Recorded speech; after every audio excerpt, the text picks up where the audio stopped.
Anthony Bébin, je suis installé à Gévesey en production laitière, un système conventionnel sur 95 hectares avec 90 vaches. Il y a 45 hectares de maïs, il y a 20 hectares de céréales, il y a entre 5 et 10 hectares de luzerne, puis un peu de betterave en général, et le reste en pâture, une vingtaine d'hectares en pâture.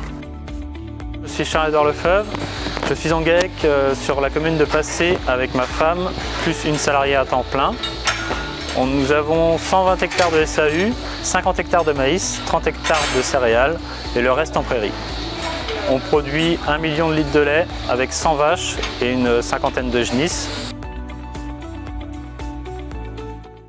Historiquement, donc l'exploitation, il y avait 2 sites. J'étais installé avec mon oncle et puis mon père, et donc on avait une distance de 20 km. On ne faisait pas d'échange, il n'y avait pas de transfert au moment-là parce qu'il y avait 2 productions bovines. Et au départ en retraite, en fait, on a arrêté l'atelier Taurillon là-bas, donc tout est passé en culture de vente. Donc gestion des effluents, ramener les fourrages, la distance, c'était assez compliqué, donc c'était principalement en culture de vente.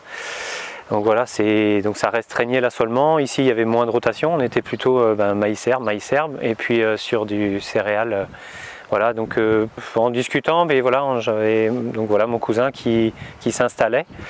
Et donc il y avait des terres un petit peu à proximité des miennes. Et donc voilà, lors de l'installation, ça s'est pas fait. Puis on a 2-3 ans après, on a rediscuté. Et du coup, on a décidé de faire un échange parcellaire pour gagner en efficacité sur notre exploitation, quoi. Alors ce sont des parcelles avec du beau potentiel en culture. Il y avait quelques prairies, mais après on ne s'est pas arrêté là-dessus. Moi heureux, c'était là le parcellaire le potentiel est peut-être un peu inférieur. Par contre c'était un beau parcellaire, il y avait deux parcelles pour 16 hectares. Ça correspondait on avait la même surface heureux, c'était le même type de sol. À ce moment-là, on est parti sur un échange de 16 hectares. Je ne peux pas pâturer dessus, elles sont à 3 km, mais à côté de parcelles que j'avais déjà avant. Donc maintenant ça fait un îlot de 25 hectares à 3 km. Donc ce n'est pas des surfaces accessibles pour pâturer. Par contre, là maintenant on part dans la SFP, on peut faire de la rotation dessus. En termes de gestion des effluents, c'est complètement différent. Et ce que je disais par rapport aux opportunités, maintenant l'assolement, avant il était figé un peu. Là, on s'adapte. Des fois, il suffit qu'il y ait un créneau météo, on récolte plus vite, on peut refaire des intercultures, des métailles, des choses comme ça qui, auparavant, n'étaient pas possibles. Pour ma part, j'ai gagné 7 km, parce qu'à l'origine, on avait des terres à Langan qui étaient situées à 14 km. Et là, on a rapproché nos terres de 7 km par rapport au siège d'exploitation. Et donc, ce qui nous permet d'avoir une meilleure rotation au niveau des cultures sur le site du Reux. On fait essentiellement blé, maïs. On a eu tous des avantages un peu différents. Moi, c'était plus par rapport à la logistique d'épandage de lisier et de fumier. Pour le transport, j'ai quand même gagné en distance et ça nous a permis d'économiser du temps de travail, quoi. Moi, sur l'aspect consommation de fuel, c'est pas quelque chose que je vois beaucoup parce que c'est un îlot qui était éloigné. Donc en fait, quand on a arrêté l'activité bovine là-bas, je l'ai géré en culture de vente avec sous-traitance pour une grande partie. Donc c'est plutôt dans le quotidien où là maintenant c'est plus facile, pour les effluents, pour avoir une rotation. Moi, je suis dans un système fumier-lisier, donc c'est du temps. Un peu de carburant.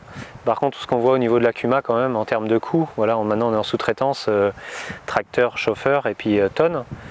On passe de 1,20 €, 1,40 € à 2,50 € en fonction de la distance. Donc oui, c'est pas négligeable, c'est le temps. Enfin, des fois on fait une culture, on sème l'autre hyper rapidement. En prestation, ça va très vite. Là, quand il faut une journée et demie pour prendre parce qu'il y a de la distance, il y a du coût, il y a du temps. Des petits aménagements comme ça, ça facilite le quotidien, ça ramène de l'économie quand même. Et puis dans la contrainte, je veux dire, maintenant il faut quand même.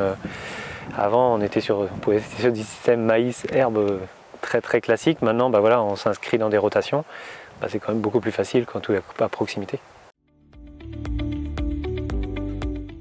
Nous, pour notre part, c'était en famille. C'était la confiance. Ouais, la confiance avec les propriétaires. C'était connu de longue date, donc ça c'est bien fait.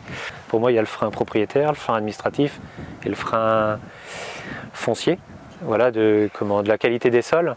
Mais voilà, c'est dans un premier temps. Après, quand on prend du recul et la gestion au quotidien, bon voilà, des fois oui, on a perdu un peu sur une parcelle, mais ça simplifie. Voilà, des fois on fait, en plus des fois, si on peut refaire un parcellaire plus facile, on optimise notre temps de travail au quotidien.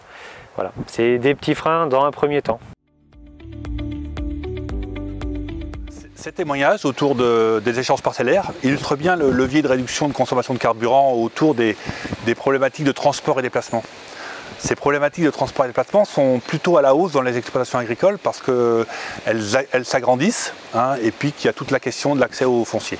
En tout cas, ce qu'on voit, c'est qu'on voit des gains en termes de consommation de carburant et donc économiques qui sont tout à fait significatifs. Donc ça nous amène à dire que finalement, ces échanges parcellaires demandent des efforts, hein, ça ne se fait pas forcément tout seul, mais en tout cas ça mérite largement l'investissement.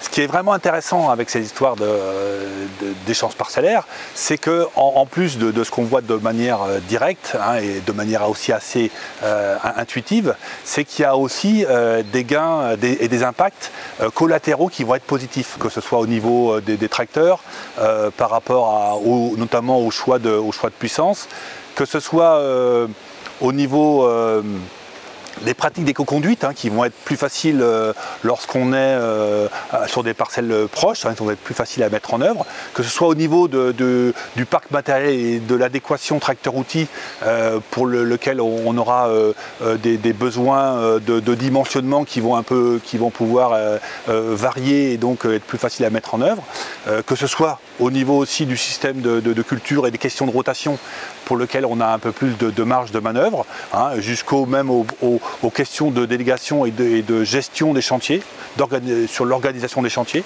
qui là aussi sont plus faciles, hein, à organiser. Donc en fait, c'est un bon exemple parce qu'effectivement, il aura un impact, hein, qui va permettre le plus souvent soit de minimiser, de simplifier, voire carrément de supprimer les contraintes liées au parcellaire. Hein, donc ça c'est quelque chose d'extrêmement positif. Et donc c'est vraiment un bon exemple sur les possibilités et les leviers de réduction de consommation de carburant à l'échelle d'une exploitation.